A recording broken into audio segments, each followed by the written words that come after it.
Good morning आप सभी को स्टूडेंट। आज हम लोग नई क्लास के लिए प्रारंभ करेंगे बायोलॉजी। ठीक है, इसमें क्या होता है कि आपके जैसे कि जो छोटे एग्जाम्स यानी कि हम बात करते हैं राज्य स्तरीय किसी भी एग्जाम का, पीसीएस, यूपीपी, रेलवे, एसएससी और इसी में एसएससी जीडी। ठीक है, उसके बाद लेखपाल आपका हो गया। तो इन सारे एग्जाम्स में, जो छोटे एग्जाम्स में यानी कि राज्य स्तरीय किसी भी एग्जाम्स में जो वन लाइनर क्वेश्चन के रूप में बायोलॉजी से पूछा जाता है, आज हम उन्हीं के बारे में बात करेंगे। ठीक है, और यह क्लास डेली आप लोगों को इसी टाइम अपडेट होता रहेगा। अगर कोई ऑनलाइन पढ़ना चाहता है तो वो भी आ सकता है, और ऑफलाइन पढ़ना चाहते हैं तो वो भी आ सकते हैं। ठीक है, तो अब हम नए चैप्टर की शुरुआत करेंगे, बायोलॉजी। ठीक है, बायोलॉजी पढ़ने से पहले उसके बारे में हम कुछ जान लेते हैं। जैसे सबसे पहले क्या हुआ कि जब बायोलॉजी अगर कहा जाए कि या लिखी जा रही थी या पुस्तक बनाई जा रही थी, तो उनमें सिर्फ जीवों का ही अध्ययन किया जाता था। सिर्फ किसका? जीव का अध्ययन। यानी कि अगर हम अभी क्या है, अभी हम लोग क्या करते हैं कि बायोलॉजी में बॉटनी और जूलॉजी दोनों पढ़ते हैं। ठीक है, यानी कि वनस्पति विज्ञान और जीव विज्ञान दोनों। लेकिन उस समय पहले खाली हम लोग जूलॉजी अर्थात जीव विज्ञान पढ़ते थे और बॉटनी उसमें नहीं पढ़ते थे। लेकिन क्या हुआ कि भारत के एक वैज्ञानिक जिनका नाम था जगदीश चंद्र बोस।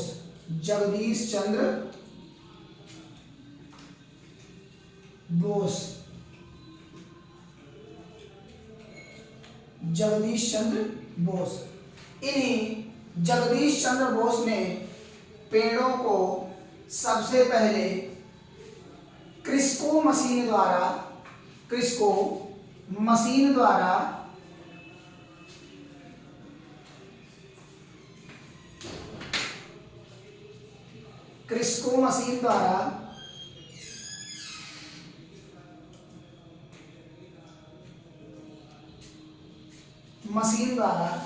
पेड़ों को जीवित सिद्ध किया और कहा कि जिस प्रकार जीवों में जन्म होता है, अनेक क्रियाएं होती हैं, उसी तरह से पेड़ों में भी क्रियाएं होती हैं और उनमें जन्म होता है।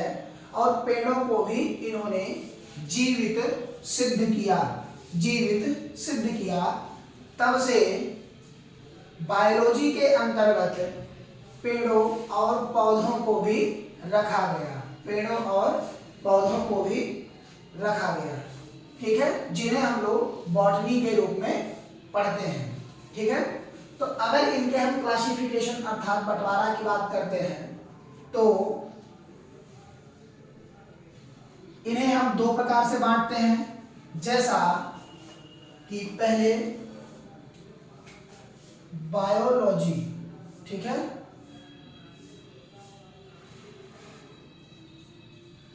इस बायोलॉजी के हम दो खंड करते हैं।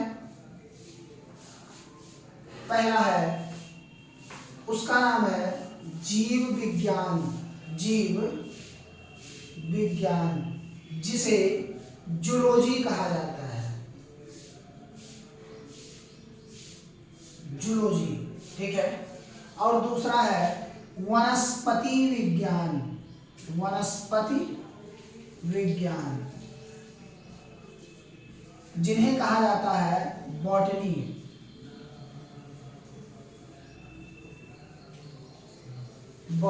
यानी कि वनस्पति विज्ञान। अगर हम बायोलॉजी के फादर की बात करते हैं, यानी कि फादर ऑफ बायोलॉजी किसे कहा जाता है, तो फादर ऑफ बायोलॉजी अरस्तु को कहा जाता है। क्यों? क्योंकि पहले जीव का ही अध्ययन होता था और जीव के बारे में अरस्तु ने ही सही तरीके से बताया जिनके माध्यम से हम लोगों को पता चला कि जीव का अध्ययन बायोलॉजी के अंतर्गत किया जाता है। लेकिन जब बायोलॉजी दो खंड में डिवाइड हुआ, यानी कि जूलॉजी और बॉटनी, तो इन्हीं दो खंडों में दोनों के फादर ऑफ जूलॉजी और फादर ऑफ बॉटनी दोनों के अलग किए गए।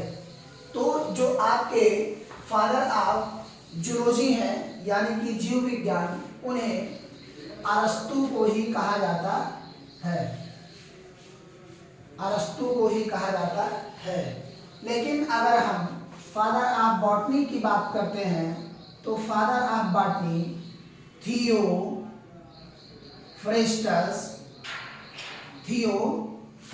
को कहा जाता है, थियोफ्रेस्टस को फादर ऑफ बॉटनी कहा जाता है। तो यहाँ तक आप सभी को क्लियर हो गया। जो जो चैप्टर हम लोगों को पढ़ना है इसके अंतर्गत, यानी कि बायोलॉजी के अंतर्गत अगर हम कहें, तो उन चैप्टर को हम एक बार देख लेते हैं, ठीक है। तो यहाँ तक आप सभी के समझ में आ गया होगा। अब इनके चैप्टर के बारे में जान लेते हैं, उसके बाद एक एक चैप्टर हम लोग पढ़ना प्रारंभ करेंगे, ठीक है। यहाँ नोट हो गया होगा आप लोगों को।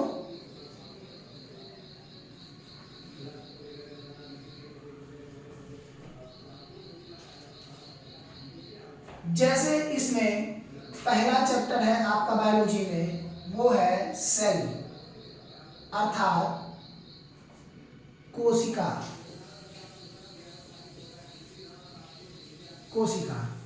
ठीक है। और जो आपका इसमें दूसरा चैप्टर है वह है टिश्यू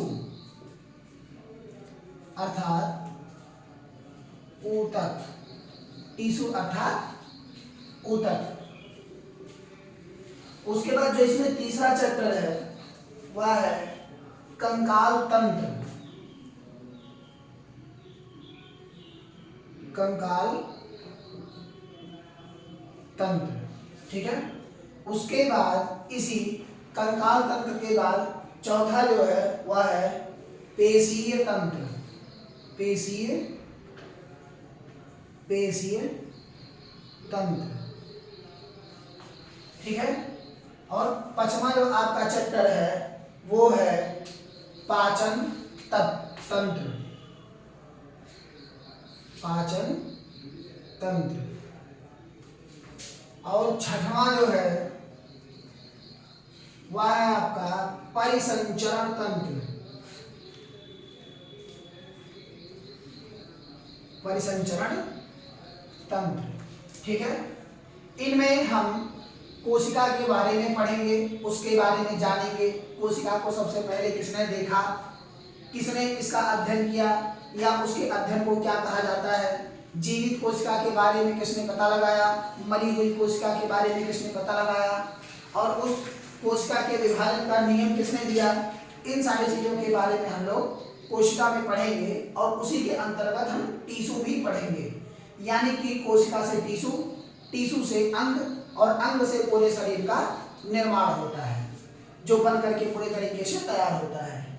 अगर हम इन्हीं में कंकाल तंत्र की बात करते हैं, यानी कि बोन्स की बात करते हैं, कंकाल मतलब हड्डियां होती हैं, ठीक है। उनके बोन्स की बात करते हैं तो कितने बोन्स होते हैं, किस टाइप से होते हैं, कहाँ कहाँ कितने पाए जाते हैं, इनके बारे में हम जानेंगे। उसके बाद जो आपका पेशीय तंत्र है उनके बारे में हम पढ़ेंगे। फिर पाचन तंत्र यानी कि डाइजेस्टिव सिस्टम, उसके बारे में हम लोग पढ़ेंगे कि छोटी आंत क्या होती है, बड़ी आंत क्या होती है, यानी कि स्मॉल इंटेस्टाइन, लार्ज इंटेस्टाइन, इनके बारे में हम जानेंगे। फिर उसके बाद परिसंचरण तंत्र यानी कि रक्त का जो बहाव होता है उसके बारे में हम पढ़ेंगे। अगला आपका है ब्लड,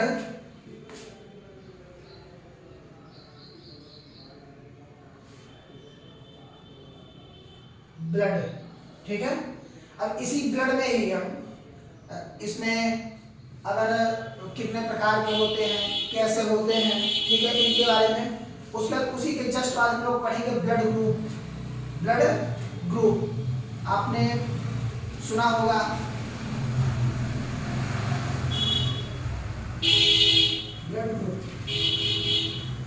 कि किसी का O होता है, किसी का A होता है, किसी का AB होता है, किसी का B होता है, ठीक है, यानी कि AB positive, A positive, O positive, B positive या B निगेटिव, O निगेटिव, इसी तरह से सबका हर तरीके से होता रहता है। उसके बाद है उत्सर्जन तंत्र। अगला जो है यानी कि 9वां चैप्टर वह है उत्सर्जन तंत्र। उत्सर्जन तंत्र, ठीक है। उसके बाद 10वां जो आपका है वह है nervous system. Nervous system,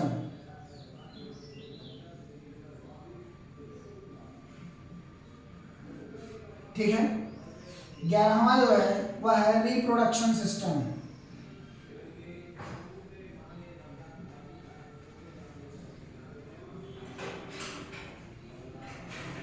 reproduction system. उसके बाद ये 12वां चैप्टर जो आपका है वह है सेंस ऑर्गन्स यानी कि ज्ञानेंद्रियां, ठीक है। ज्ञानेंद्रियां, इन्हें सेंस ऑर्गन्स बोलते हैं।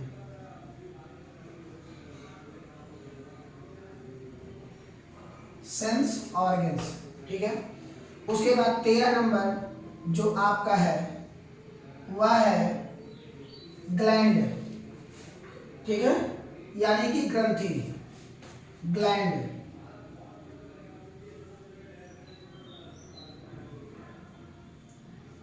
ग्रंथि। उसके बाद 14 नंबर जो आपका है वह आपका है कैविटी ऑफ बॉडी यानी कि सही गुहा। उसके बाद nutrition, cavity of body, CAVITY और BODY, ठीक है। उसके बाद अगला आपका यानी कि 15 नंबर जो है वह है न्यूट्रिशन,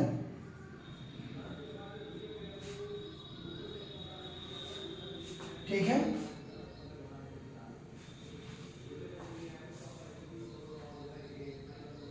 न्यूट्रिशन, ठीक है। उसके बाद जो लास्ट चैप्टर है यानी कि 16वां चैप्टर वह है आपका मानव रोग।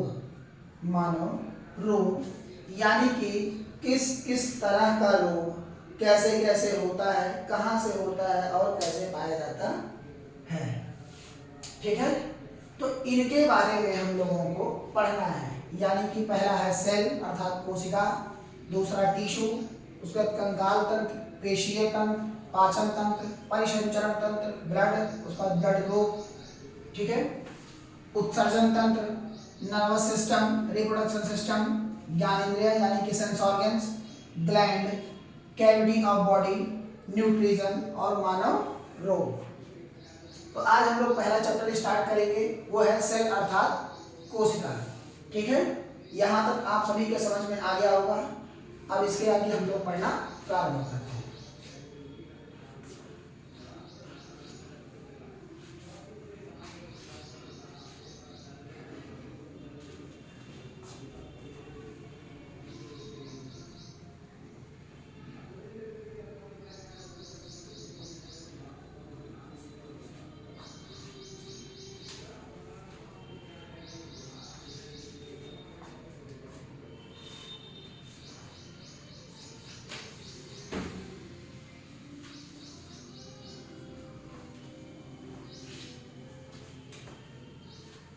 कोशिका, हम लोगों को क्या पढ़ना है? कोशिका। कोशिका को हम कह सकते हैं कि वह छोटा से छोटा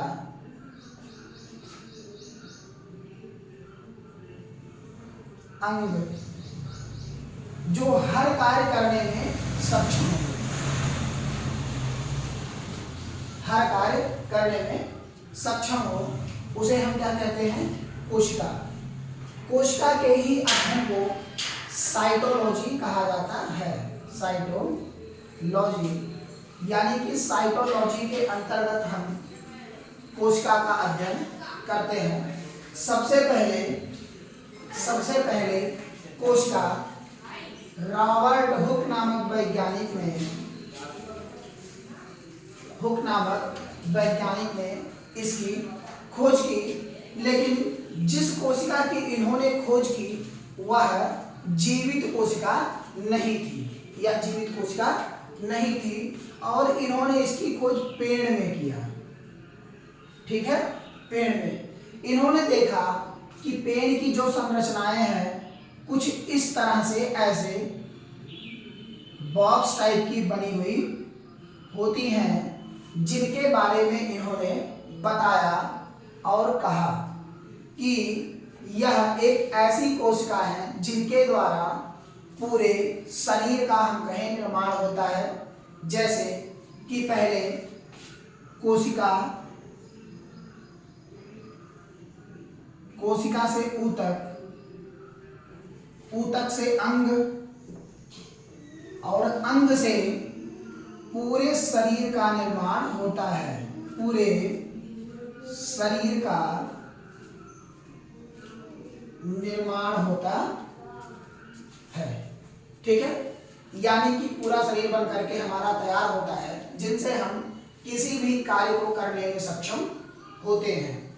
लेकिन जिस कोशिका को इन्होंने खोजा और उसके बारे में बताया वह जीवित कोशिका नहीं थी, जीवित नहीं थी।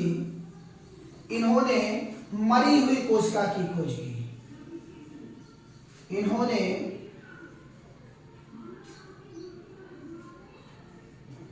मरी हुई कोशिका की खोज की और उसके बारे में बताया तथा उसके संरचना के बारे में बताया। लेकिन उसी के कुछ समय बाद एंटोनी मॉन और लेवेनहॉफ नामक दो वैज्ञानिक आए, जिन्होंने सबसे पहले जीवित कोशिका को खोजा और उसके बारे में पूरी तरीके से संरचना स्वरूप जानकारी दिया। ठीक है, यानी कि अगर हम जीवित कोशिका की बात करते हैं तो जीवित कोशिका की खोज सबसे पहले जीवित कोशिका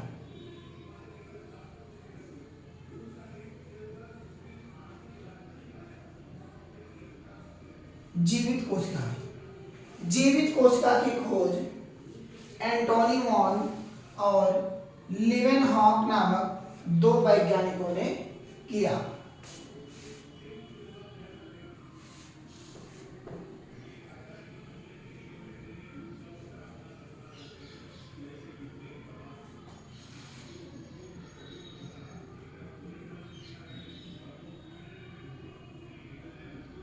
लेवेनहॉफ नामक दो वैज्ञानिकों ने किया और उसके बारे में बताया। ठीक है, लेकिन उसके बारे में अगर कहें तो हम कोशिका के जीवित कोशिका के बारे में पूरे तरीके से इन्होंने सिद्धांत का प्रतिपादन नहीं किया।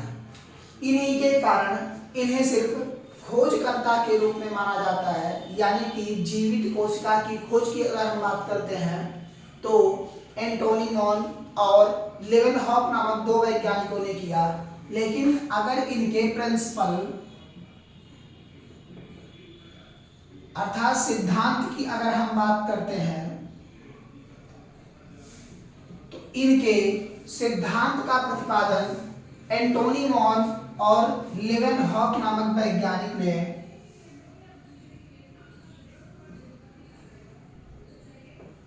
स्लाइडेन तथा स्वान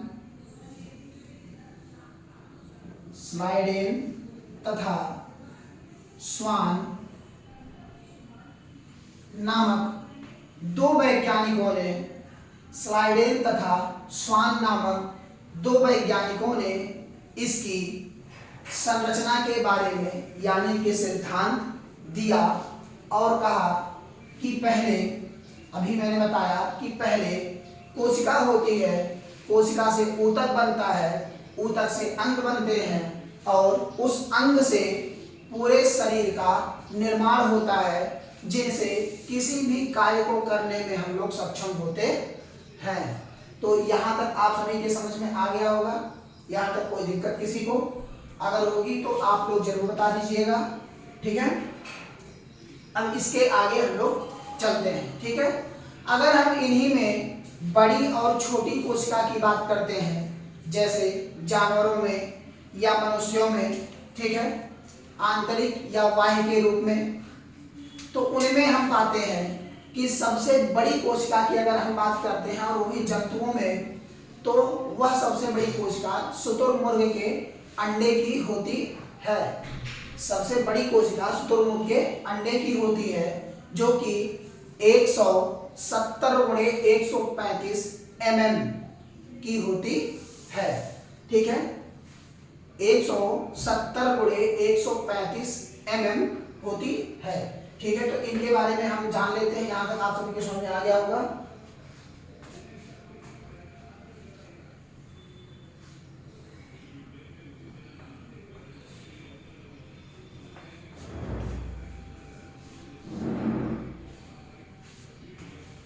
सबसे छोटी कोशिका तथा सबसे बड़ी कोशिका, ठीक है। तो ये हम जीव में देखते हैं, ठीक है। तो जीव में सबसे बड़ी कोशिका यानी कि बड़ी कोशिका और सबसे छोटी कोशिका, सबसे छोटी कोशिका, ठीक है। बड़ी तथा छोटी कोशिका। तो बड़ी कोशिका शुतुरमुर्ग के अंडे की होती है, जिनकी अगर हम लंबाई चौड़ाई की बात करते हैं तो 170x135 mm होता है। 170x135 mm होता है। और सबसे छोटी की अगर हम बात करते हैं तो वह होता है माइक्रोप्लाज्मा का।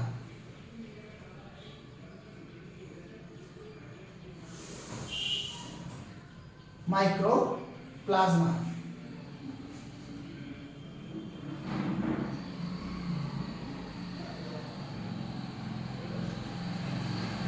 ठीक है। यहां पर समझ आ गया।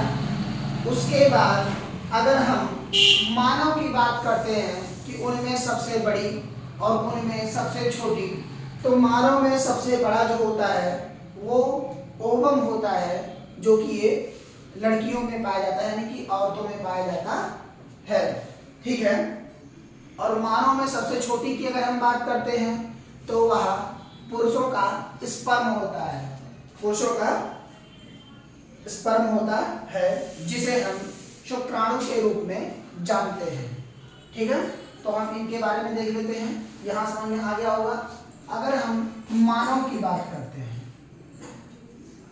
मानव, ठीक है, तो बड़ी तथा छोटी, ठीक है, बड़ी तथा छोटी। तो अगर हम बड़ी की बात करते हैं यानी कि सबसे बड़ी तथा सबसे छोटी, ठीक है, तो ये होता है ओवम, जिसे कहा जाता है ओवरी या ओवम। यह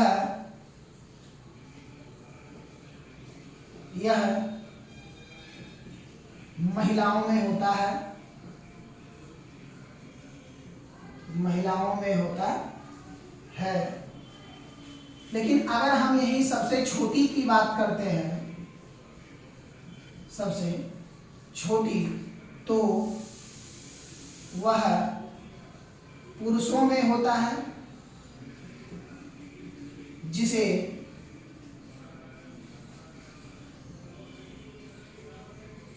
स्पर्म अर्थात शुक्राणु कहा जाता है, शुक्राणु कहा जाता है, ठीक है।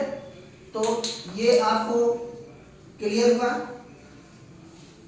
लेकिन अगर हम यहीं पर सबसे लंबी की बात करें, यानी कि सबसे लंबी कोशिका किसकी होती है, तो लंबी कोशिका हमारे ब्रेन की होती है।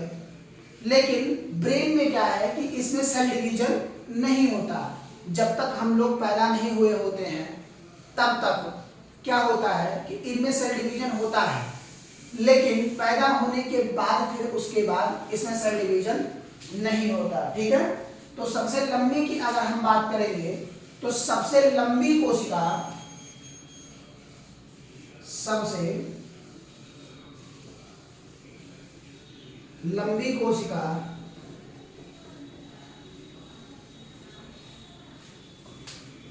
ब्रेन की होती है।